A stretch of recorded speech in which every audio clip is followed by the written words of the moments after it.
What's up, guys? JP back at you once again, bringing you guys day number 23 in my 4th annual 31 Days of Horror. This is a series in which we watch and review 31 horror films in 31 days, all during the month of October, leading right up to Halloween. Of course, this time we're tackling the Universal Monsters box set, and continuing along with that box set, we have 1945's House of Dracula. This one opens up with Dracula himself, who goes to a doctor/scientist and asks to be cured of his vampirism. He is no longer wanting to be a vampire, or so it seems. The scientist begins work on Dracula when he is introduced to Larry Talbot, aka the Wolfman, who wants to get rid of his werewolf transformations, but unfortunately the doctor's kind of busy with Dracula.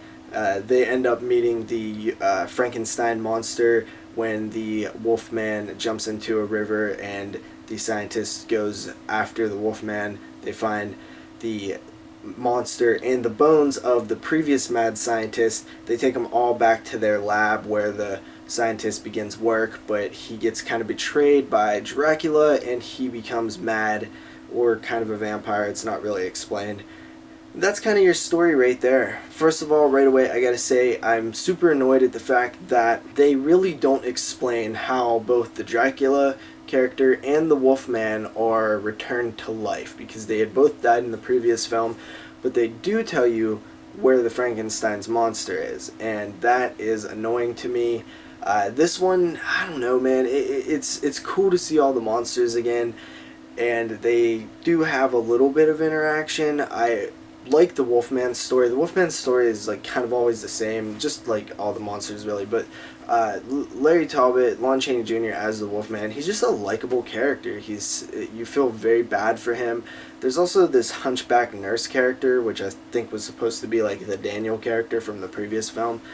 They should have really brought back the Igor character. I really don't know why they didn't by this point. That would have been really cool.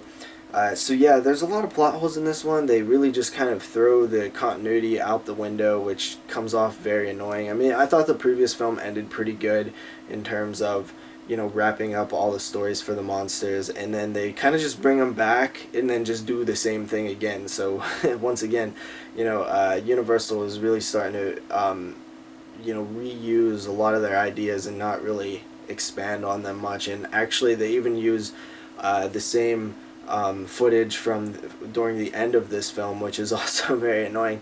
With that all said, I do think that it's still a semi-entertaining movie, especially with all the monsters. It's just kind of a step down from the previous film that we just watched, and it's a rehash once again. I liked certain things about it. I like the mad scientist in this one. There's actually a really good scene with him where he's like being super creepy, and I like that a lot. But besides that, it's pretty basic, and I give it a 6 out of 10.